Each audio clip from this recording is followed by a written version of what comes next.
Good morning. This is Sunday School, Acts chapter number 15, and we are in part number 20.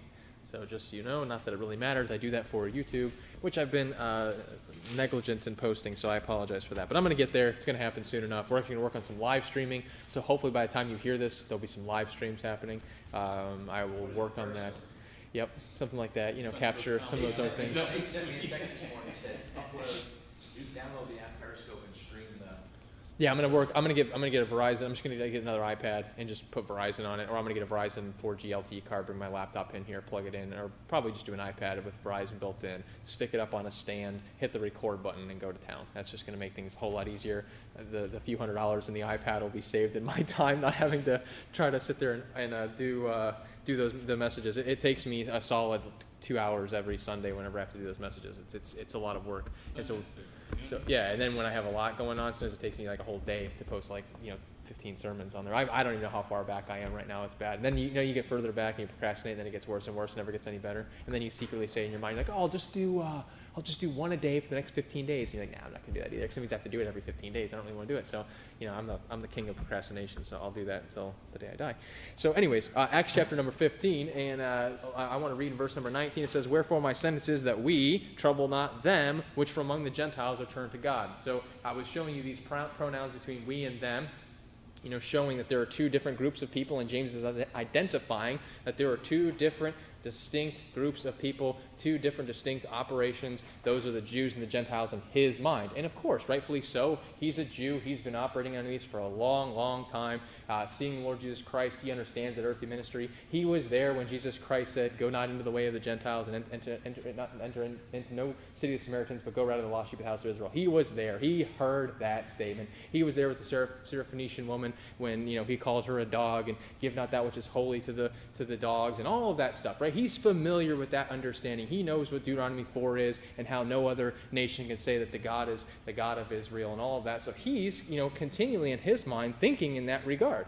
Now, Paul makes very bold statements like, in Christ there is neither Jew or Greek or bond or free, male or female, and all of a sudden like, whoa, what are you talking about now? James doesn't understand that at this point in time, right? He's not familiar. He doesn't get that concept. He's not really understanding because he's not really a part of what is happening there, right? He's not sent to the Gentiles any longer. I mean, really, his ministry now is sitting there with the Jews. He's doing Jewish ministry, right?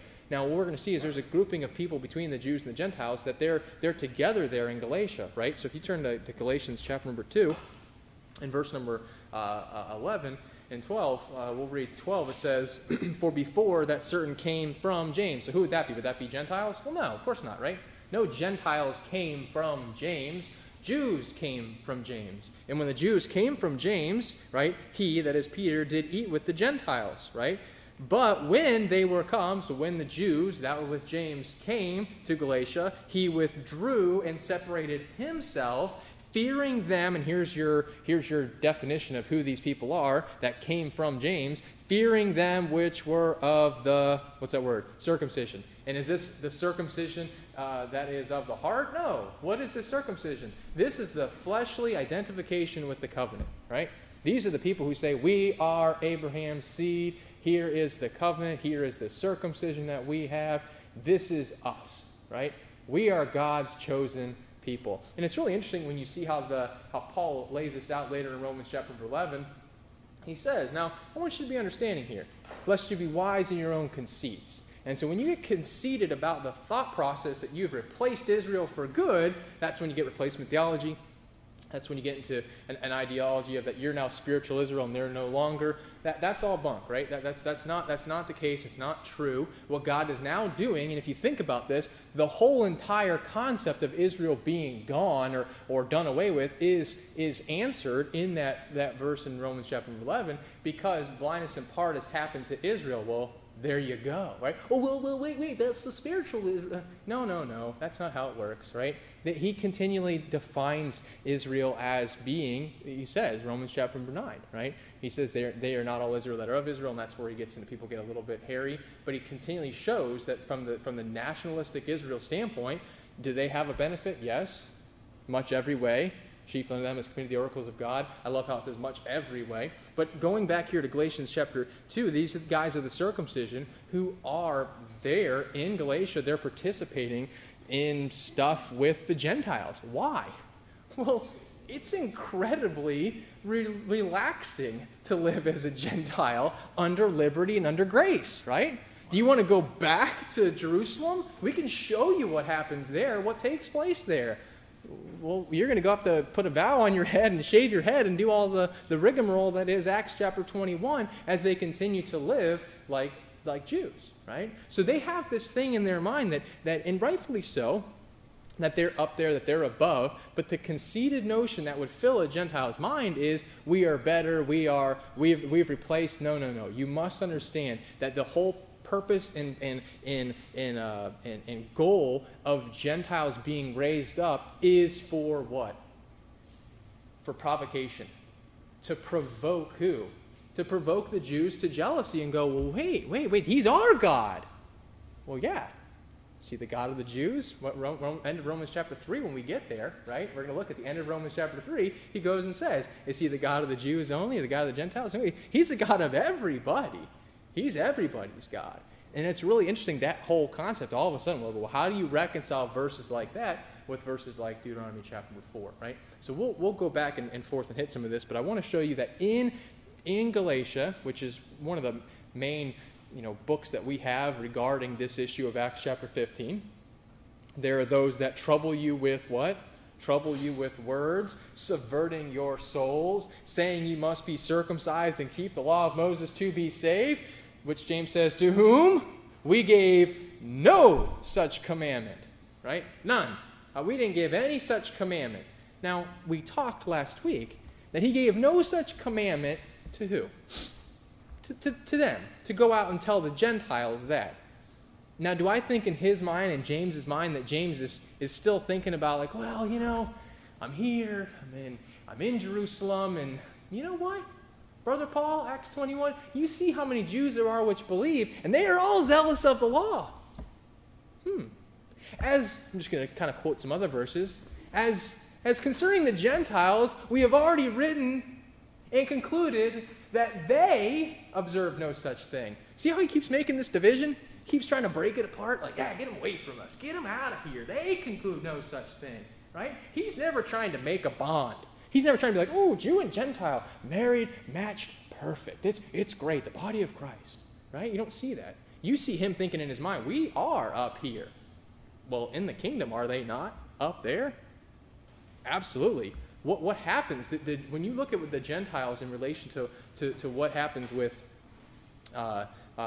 Israel, the Gentiles flow unto Israel. They're taught, they're instructed, they're learned, and Israel is the primary focus of the kingdom. Scott and I spent, how long? Like an hour and 15 minutes, probably? So, an hour and 45 minutes? I mean, we spent a long time on Wednesday night going through and just kind of hammering out all these different issues in relation to the kingdom, who's going to be there, when they're going to get there, how they get there, all the different gatherings and raptures and things like that people get confused about. And there's a lot more than just like we were talking. There's a lot more than you just see on this chart, right? This chart is just a very superficial, good basis, for a foundational knowledge of the major events, but there's a lot purposefully missing, right? It's there to not confuse you, but I was telling Scott I'm going to get that Clarence Larkin book and show him some of these things, and it's real cool. I mean, these guys have gone through, and he's just working stuff out. Some of the stuff, he even writes in his notes. I mean, this is all conjecture, but based upon these verses, you have to take these events into account, and that's cool. He's not trying to make a determinative conclusion about eschatology or prophecy or anything. He will a lot of times just put the verses there and go through, and it's nice to see, like, okay, yeah, we have this event we have to take account for. We have this event that we have to take account for. And we have this event that we have to take account for. The one thing that I seem to always find lacking is the mystery aspect of what takes place and what transpires. So it would obviously be in James's mind. He's not going like, yeah, let's bring the body of Christ together. In Christ, there's neither Jew nor Greek, bond or free, male or female. He doesn't say that, right? As concerning the Gentiles, we have written and observed that they observe no such thing. So the opposite of that would be, as concerning the Jews, we have written and concluded that they do observe all such things. Because they're, why? And here's the reason why I say that. Because, hey, Brother Paul, you see how many Jews there are which believe and they're all zealous of the law? The multitudes. they're going to need to come together and find out what it is. You teaching the Gentiles, who are the Jews among the Gentiles, to forsake Moses, saying that they ought not to circumcise their children nor walk in the customs? Whoa. Paul's like, man, am I getting like an indictment right now? Are you guys putting a charge to my head? Are you telling me that I'm guilty of something? Yeah, you are. And the multitudes of needs going to come together, and you better clear the air about this. Clear it up. Don't let anybody say that you're teaching this stuff to the Jews. As concerning the Gentiles, go do whatever you want to do. But with the Jews, you better not dare tell them that they can forsake Moses. So what happens? Does Paul do that? Goes in, shaves his head, does the whole vow. You think, oh, okay, they must go good. No, what do? They get so mad at him, and they say, this is the guy, let's kill him, let's hang him, let's do whatever we can do. And then the Romans come in, they step in, they take him, and they were going to kill him. So while he's sitting there, the Romans have him in authority, and he speaks in the Hebrew tongue. And I always think about that event that takes place right there in Acts chapter 22.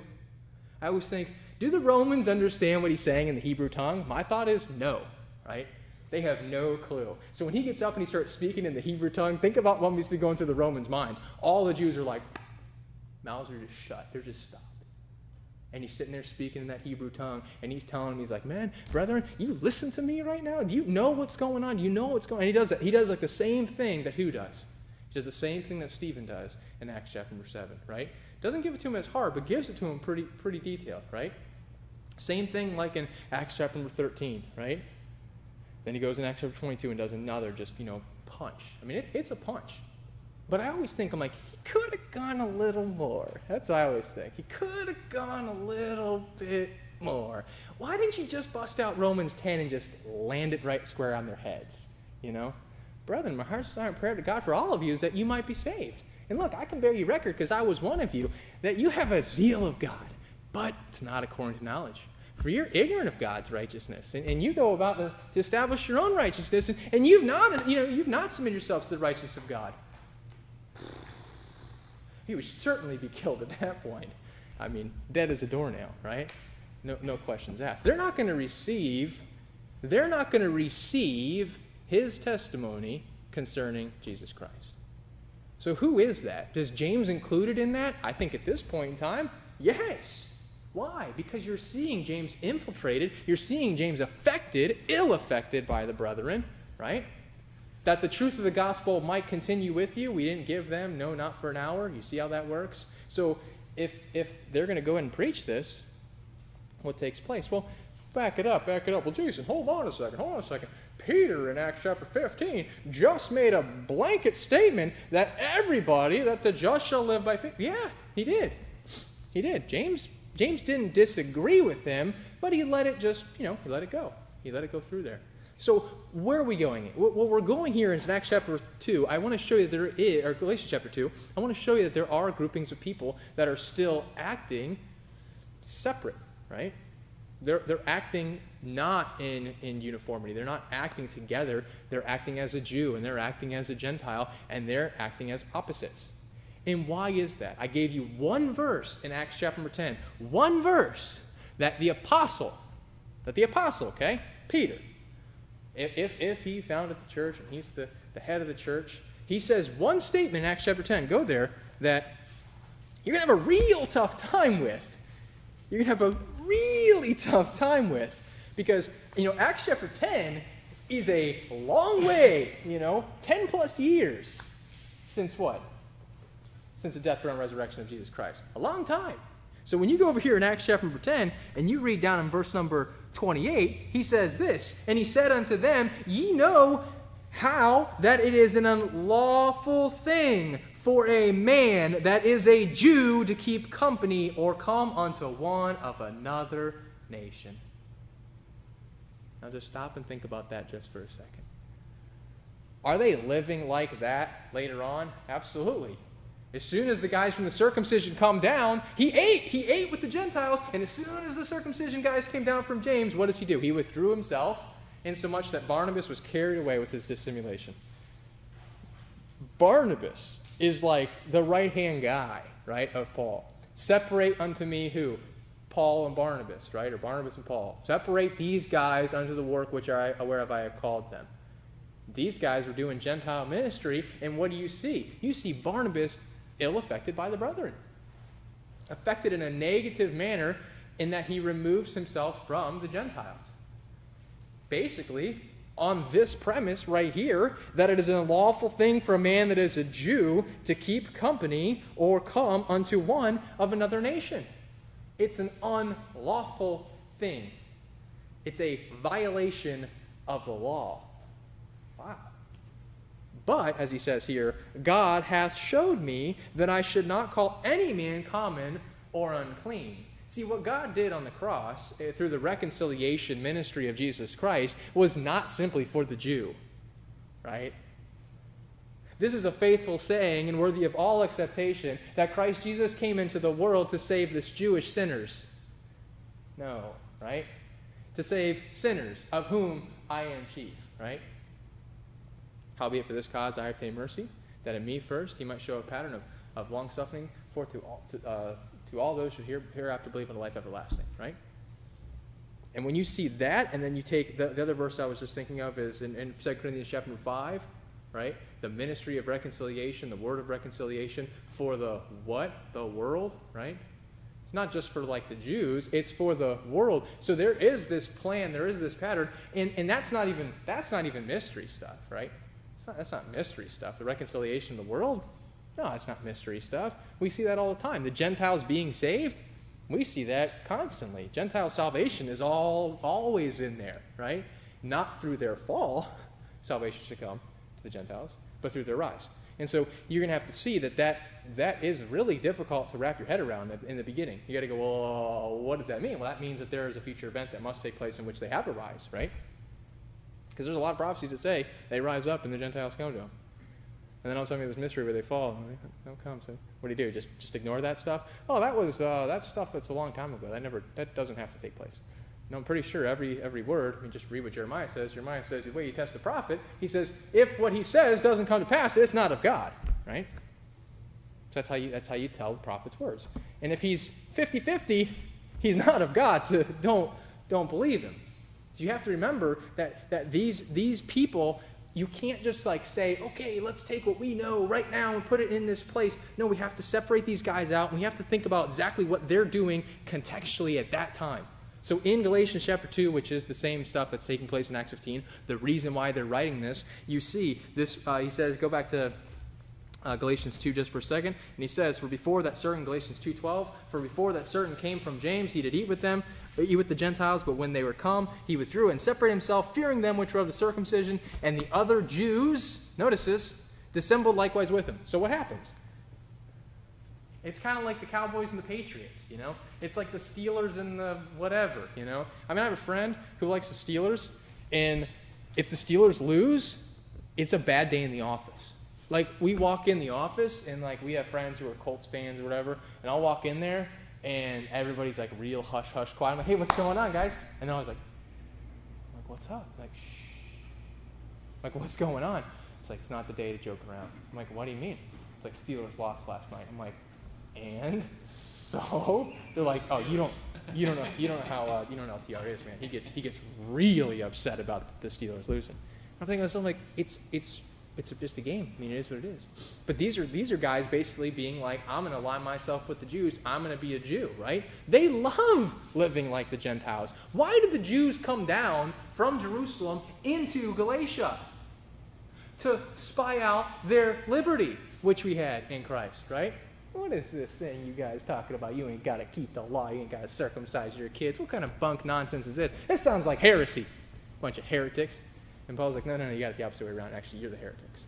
Can you just imagine what would be going through their heads? They think they know something. They really think they have this down. And then for Paul to be like, yeah, no, it's really not circumcision, that which is of the flesh. You know, that was a symbol, and you missed the symbol. You missed the mark. You don't get it. And as a result, the name of God is blasphemed among the Gentiles because of what you do. Wow. That's got to hit him hard. I mean, why couldn't he just, in Galatians, or in Acts chapter 21, just hit him with like the end of Romans 2 and like the beginning of Romans 3 and then like Romans 10 and then like, if he would have done all that, he would have thrown all the punches, but I think we know the reason why. He comes into them privily. He does it so that lest he'd run in vain. Well, he already is going to run in vain. Christ told him that was a prophecy. They're not going to receive your testimony. They're not going to listen to you. So why bother? You might as well do what? Speak the truth in love, and just hit them with it. It's the only way that they're going to get it. I mean, it took Paul being blinded to get it, right? He had to be physically blinded. And when you lose your sight, you're like, oh, I'll do anything for it back, please, please. I remember one time when I was a little kid, a kid had a Dr. Pepper in a 2-liter bottle, and he shook it up really hard, and he opened it up, and it went in my eyes. And for like 30 minutes, I couldn't see anything. I mean, it went in my eyes, like it burned my eyes. And Dr. Pepper is basically like muriatic acid.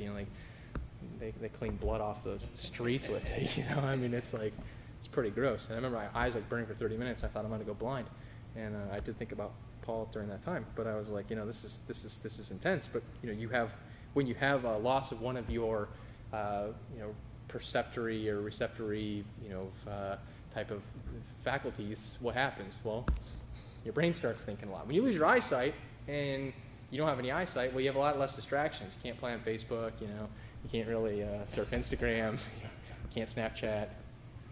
I mean, not like Paul was doing any of that, but we today do that, and then you have more time to think on things, right? That's why when you close your eyes, you can really concentrate and focus on stuff a little better. So I'm sure Paul, when didn't have his eyesight for a little while, I'm pretty sure he sat there and contemplated life, and he contemplated what he thought about, and he contemplated wow, maybe I'm wrong. No, I think I am wrong. And what am I going to do about that, right? And so the way he obtains mercy is just absolutely ridiculous to me. It's it's mind-blowing to think that that's what, the person who is the most deserving of the wrath of God receives grace. So anyways, I want to show you this thing, and they dissemble likewise. The Jews dissembled likewise with them, insomuch that Barnabas was carried away with dissimulation. But when I saw that they walked not uprightly according to the truth of the gospel, I sent unto Peter before them all, and this is him rebuking them that sin before all, that others may fear. He says, if thou, being a Jew, livest after the manner of the Gentiles, see how that works?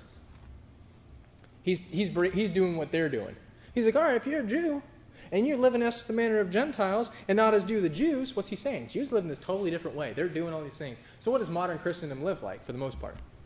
They're more Jewish than they are, Christian. They really do. They operate way more in Judaism than they do in Christianity.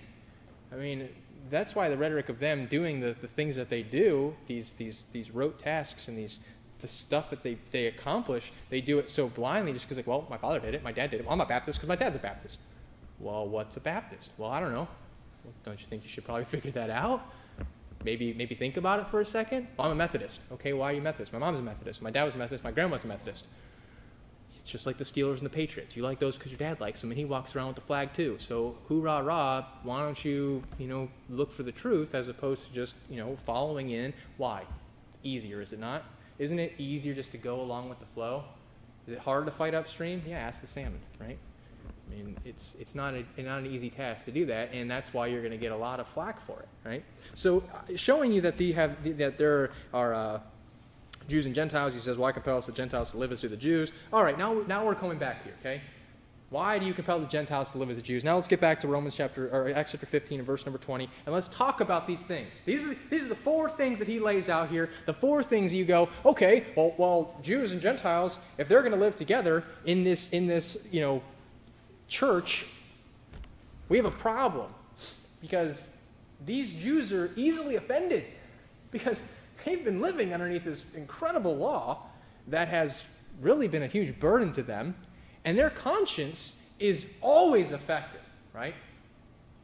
And your conscience, what your conscience does, as we'll look in a little bit, your conscience can continually condemn you. And underneath the law of Moses, that's what your conscience is going to continually do. Your conscience will continually condemn you over and over and over again. The end of Romans 14, which we'll look at here in just a little bit, he talks about that.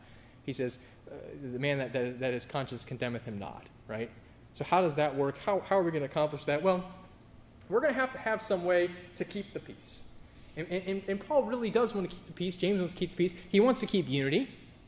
James says that there's no need for the Jews to keep the law, the Gentiles to keep the law of Moses. There's no need for them to do that. There's no need for them to be circumcised. So what do you think he does? Does he just, bust out a copy of the tablets and says, here's the tablets, go walk around and hand these out to everybody and we're good to go? The tables of testimony, right? That's what I'm talking about. It's the Ten Commandments. Is that what he just does? He gives everybody a copy here. Get this down to the Ephesus church. Give that down to Galatia, Laodicea. No, what's he do? He says, well, we got to write them some stuff. What do you mean you got to write them some stuff? What do we need to write them for? Don't we have the Bible? Don't we have the law of Moses? Well, no, we need to give them some new information. We need to give them some stuff. We need to give them some clarification about the Bible. And what this shows you is that there is a need for clarification about the Bible. Is there not? Yes. If you're going to read the book of Deuteronomy without understanding, for example, 2 Corinthians chapter 3, you're going to have a big problem, right? If we gave the Gentiles of that day and said, here's Deuteronomy, have fun and read it, well, number one, they're going to be like, hey, this has nothing to do with us, right? Isn't that the first thing that they're going to read? And they're going to get that? They're going to go, it has nothing to do with the Gentiles. Basically, every time it mentions Gentiles, it's in the negative light. Any other nations, it's in the negative light. So it's necessity for them to get some explanation about how they're going to function as a unified body in the sense that what? Things that will help keep the peace. That's basically what it is. So the four things he says this, verse number 20, but that we write unto them, and now here's the question, does that include the Jews? I say no, right? I say no, because he's still making this distinction. He says, we Jews, leaders, elders, apostles up here in Jerusalem, we write unto them that they, Jews, Gentiles, yes, that they do what? They abstain from pollutions of idols, and from fornication, and from things strangled, and from blood. So he names four things. Now, we jokingly said of the pollutions of idols, their CO2 emissions, No. Are they going to buy carbon credits? No. What are they? The pollutions of idols, if you go over to verse number 29, it says that ye abstain from meats offered idols. See, there's pollutions of idols, right? Definitions, working themselves out as you continually read. So in verse number 20, but we write unto them that they abstain from pollutions of idols, and from fornication, and from things strangled, and from blood. Now, is this stuff that Gentiles must have been doing? Yes, right?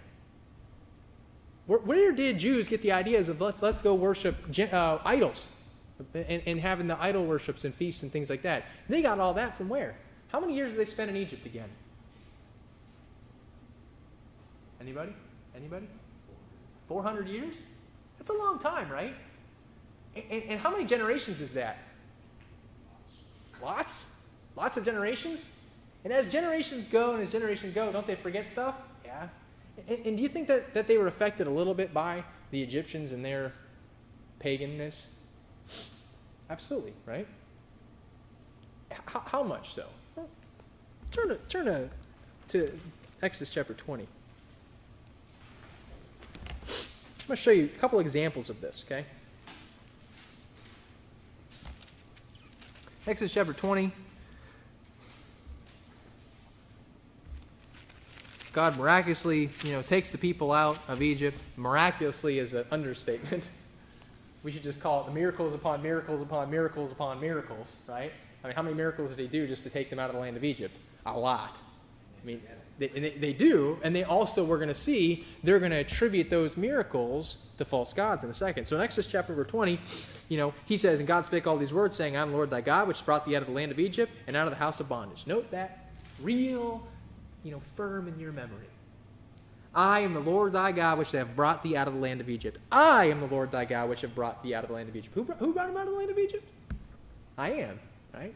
God. I brought you out of the land of Egypt. I brought you out of the house of bondage. Thou shalt have no other, little g, gods before me. Thou shalt not make unto thee any graven image or any likeness of anything that is in heaven above, or is in earth beneath, or that is in the water under the earth. Thou shalt not bow down thyself to them, nor serve them, for I, the Lord thy God, am a jealous God, visiting the iniquity of the fathers upon the children of the third and fourth generation of them that hate me, and showing mercy unto thousands of them that love me and keep my commandments. Okay. He makes it real clear, abundantly clear, that they should abstain from worshiping idols. That they should abstain. They should not create any graven images. They should not build unto them any idols of false gods, because there's no need, because I am the one that took you out of the land of Egypt, right? The reason why they don't need to do that is because there's no need, because they didn't take you out of the land of Egypt, because I took you out of the land of Egypt. I delivered you. I saved you. Now, when you go over to Exodus, go over to chapter 32.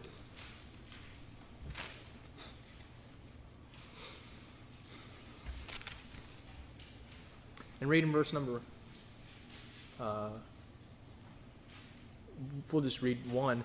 And when the people saw that Moses delayed to come down out of the mount, the people gathered themselves together unto Aaron and said unto him, Up, make us gods, which shall go before us. For as for this Moses, the man that brought us up out of the land of Egypt, we wot not what has become of him. What? Are you guys that dumb? You guys already forget it? No, listen. He says, And Aaron said unto them, Break off the golden earrings which are in the ears of your wives, your sons, and of your daughters, and bring them unto me. Aaron, what now? Buddy, Aaron. No. What is that all about? Well, he's like, yeah, well, this is what we did in Egypt, right? Let's do it. He's like, it's been a little while. Maybe he's a little pent up. He says, let's have a pagan sex feast. That's what they're going to do. I mean, this is exactly what takes place here. All of the things that you see that he lists in those 4 things, James lists, are because of what they do here. I mean, it's the fornication, it's the offering, the pollutions of idols, it's the things strangled, it's the meats, how they offer them, it's what they do. Look what he says. He says, And they all break off their golden earrings which were in their ears, and they brought them unto Aaron, and he received them at their hand and fashioned it with a graving tool, after he had made it a molten, what? What do you make it into? A molten calf. We're going to look at what Jeroboam does in 1 Kings in just a second, but he does the same stuff. They do the same thing. They start making these gods. It's like, well, dude, how do you guys forget this stuff? We look at it and go, man, you're just so foolish. But he says they make a molten calf, and they took, and he said these words, These be thy gods. Do you think that's going to make God a little jealous? Think he's going to be a little bit angry at them, a little heated for that? Yes. He says, These be the gods of Israel, which brought thee up out of the land of Egypt. And they do all this stuff, and they made a proclamation, and what does he say? Tomorrow is a feast to the Lord. What Lord? And he says, And they rose up early in the morning and offered burnt offerings and brought down peace offerings, and the people sat down to eat and to drink and rose up to play. And Moses hears, about this through God, and God says unto Moses, the Lord said to Moses, says, Hey, go get thee down, for thy people, which thou broughtest up out of the land of Egypt, have corrupted themselves. See, I like how he says that, because God's like, well, from the physical aspect, technically you let them out. I mean, now I allowed that to take place, and I separated the waters, and I made Pharaoh's heart to break and all those things, but you technically took them out of there, so these are your people. These are your guys. These are your corrupt little seeds that you took out of Egypt, right? They turned aside quickly out of the way which I commanded them. They made them a molten calf, have worshipped it, have sacrificed thereunto, and said, These be the gods of Israel, which have brought thee up out of the land of Egypt. And the Lord said to Moses, I have seen the people, and behold, it is a stiff-necked people. Now therefore let me alone, that my wrath may wax out against them, and that I may consume them, and I will make of thee a great nation. And of course Moses makes this whole big plea, please, God, please, don't kill him, right? Comes down, makes the kids all drink the stuff, and going over to verse number 24, read what it says here. He says, And I said unto them, this is what Aaron says, and Aaron said unto them, Whosoever hath gold, let them break off. This is 32:24 of Exodus.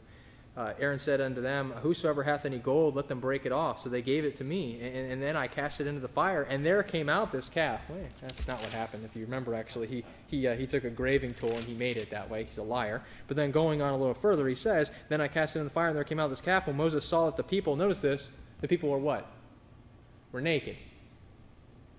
So I think probably, obviously the writing of this, Moses is not going to, put in there. They committed heinous acts of fornication, things that you're only, that your parents told you never to do. This is the kind of stuff that these guys are doing. Why are they naked?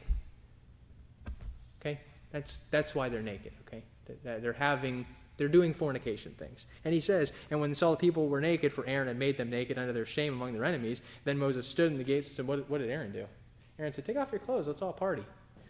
Then Moses stood in the gate of the camp and said, Who is on the Lord's side? Let him come unto me. And all the sons of Levi gathered themselves together unto him. And he said unto them, Thus saith the Lord God of Israel, Put every man his sword by his side, and go in and out from the gate to gate throughout the camp, and slay every man his brother, and every man his companion, every man his neighbor. And the children of Levi did according to the word of Moses, and there fell of the people that day about 3,000 men. So obviously there was way more than 3,000 that came out of Egypt. So who fell? Those are all the defiant people who are standing outside of their gate, or outside of their tents, probably mocking and probably drunk as can be, saying, no, we don't care about this, we don't care what you're going to do, and off with their heads. That's how it goes down. So if you go over to the book of 1 Kings for a second, there's a constant reminder, right? If you read through the rest of the scripture, there's a constant reminder, right? That God took Israel out of the land of Egypt, right? Constant reminder of that. And in 1 Kings, chapter number 12, And look at verse number 25.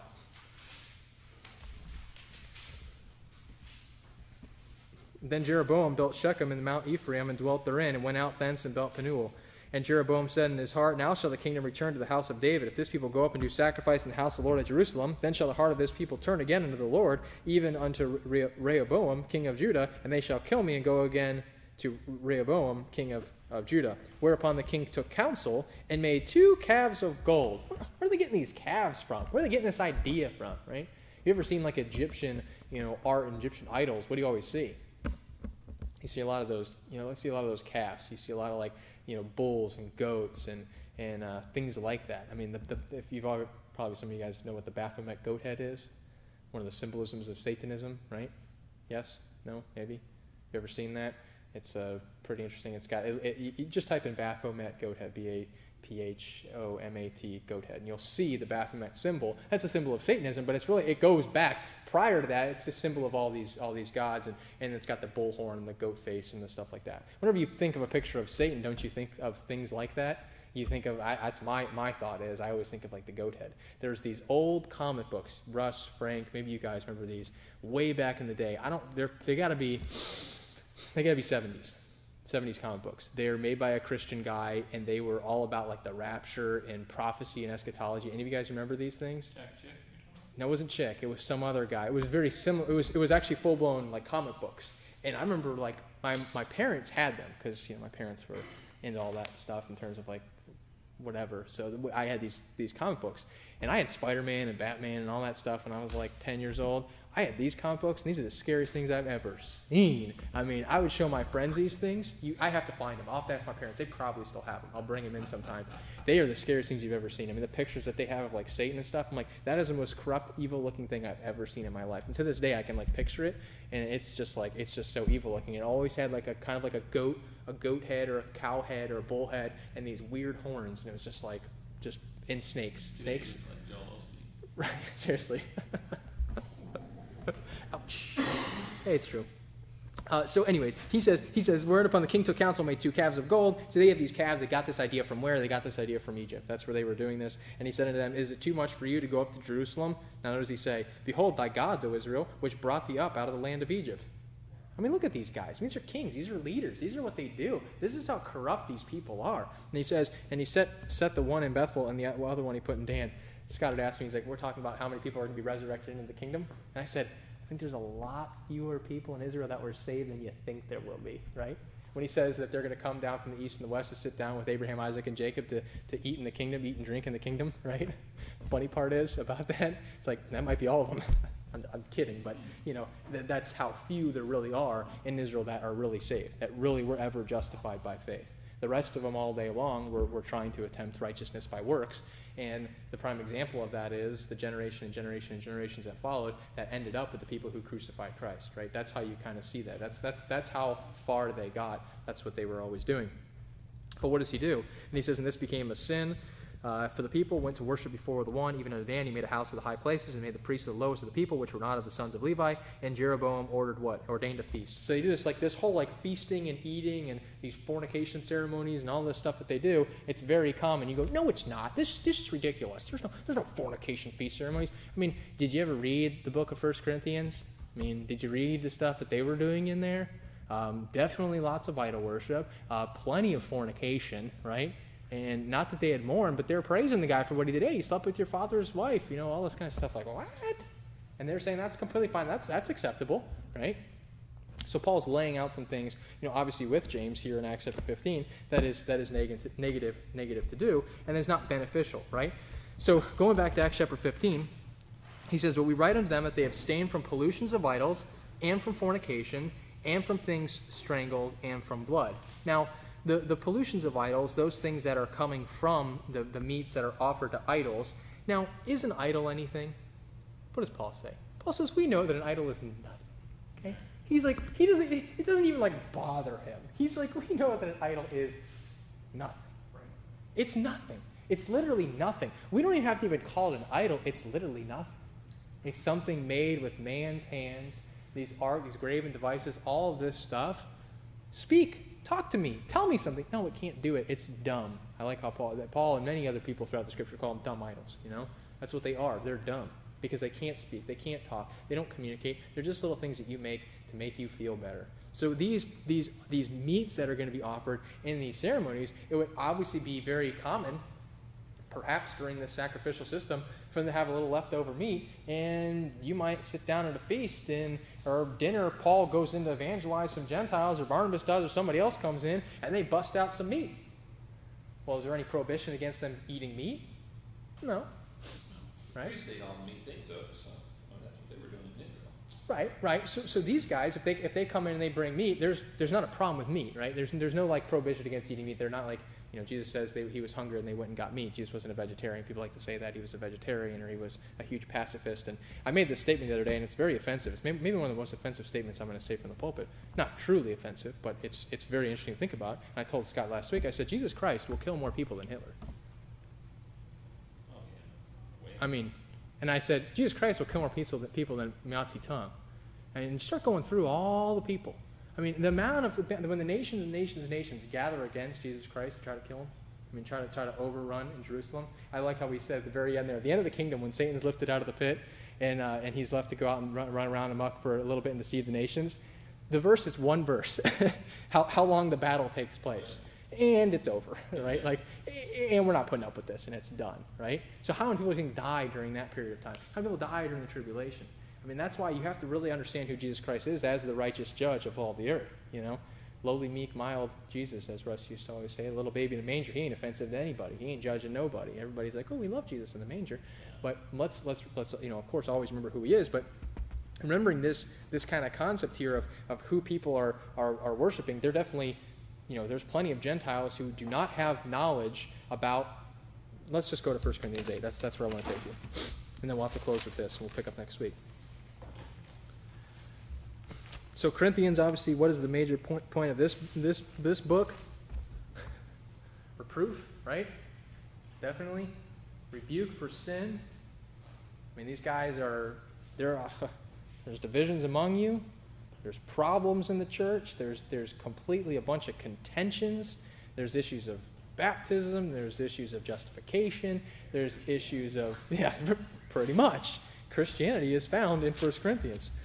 So going over to 1 Corinthians chapter 8, Paul says this. He says, now as touching things offered unto idols, right? This is something that's really important. He says, we know that we all have knowledge. He says, we know about this. We understand what happens. We get it. It's nothing that we're not understanding. Knowledge puffeth up, but charity edifieth. What is the main purpose of Paul's everything he does, right? It's charity, right? Without charity, without love, I am nothing, right? It doesn't matter what you do, unless you're doing it for the purpose of edification, charity, then it's nothing. He says, if any man think that he knoweth anything, he knoweth nothing, yet as he ought to know.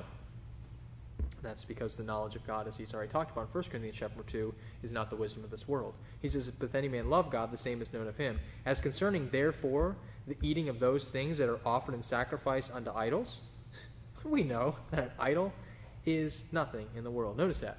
We know. Now, does everybody have that same knowledge? No.